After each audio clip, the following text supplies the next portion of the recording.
Robin, as you know, we continue to follow the reports this morning that Elizabeth Edwards' condition has taken a turn for the worse. She may have just a short time left. In fact, doctors have told Elizabeth and her family that further treatment for the cancer would do no good. And Claire Shipman is following this. Claire, we all know this has been an incredibly valiant fight.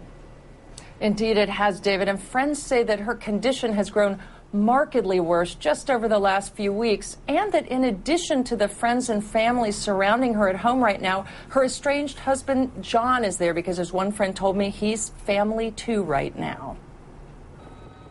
In her Chapel Hill home, surrounded by family and friends, the woman who has publicly personified hope and courage and strength is characteristically taking charge of her final days, offering the world on Facebook a comforting message. The days of our lives for all of us are numbered. We know that, writes Elizabeth Edwards. And yes, there are certainly times when we aren't able to muster as much strength and patience as we would like. It's called being human. But I have found that in the simple act of living with hope and in the daily effort to have a positive impact on the world, the days I do have are made all the more meaningful and precious. And for that, I am grateful. The last time we saw Edwards was in September, appearing on the Nate Berkus show.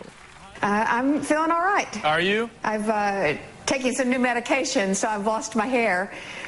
You look good. But I feel the same. And then, friends tell ABC News her turn for the worse started a month later in October with a worrying MRI, and that she was so weak over Thanksgiving she was hospitalized briefly and told she may only have a matter of weeks left. A jolt for those close to her and the public, because Elizabeth Edwards has always seemed defined by an indomitable strength. Handed so many challenges, including the devastating loss of son Wade in 1996 to a car accident. He was just an unbelievably sweet boy. And even after the collapse of her marriage, she's been determined for the last year to forge a working relationship with John for the sake of the children, who will so need the survival skills she's been determined to teach them. They have to know what to do when the wind blows them off course. And that's what's happened to me. The wind has blown me off course, but I'm kind of thinking this might be it.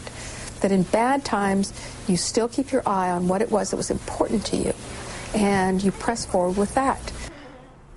Now, Elizabeth took a last trip this summer with the children to Japan to show them where she spent part of her childhood. John came along on that trip. And Robin, friends say that in addition to the sorrow in that house in North Carolina right now, there is laughter and a lot of warmth. Well, we're happy to hear that part of it. All right, Claire, thank you. And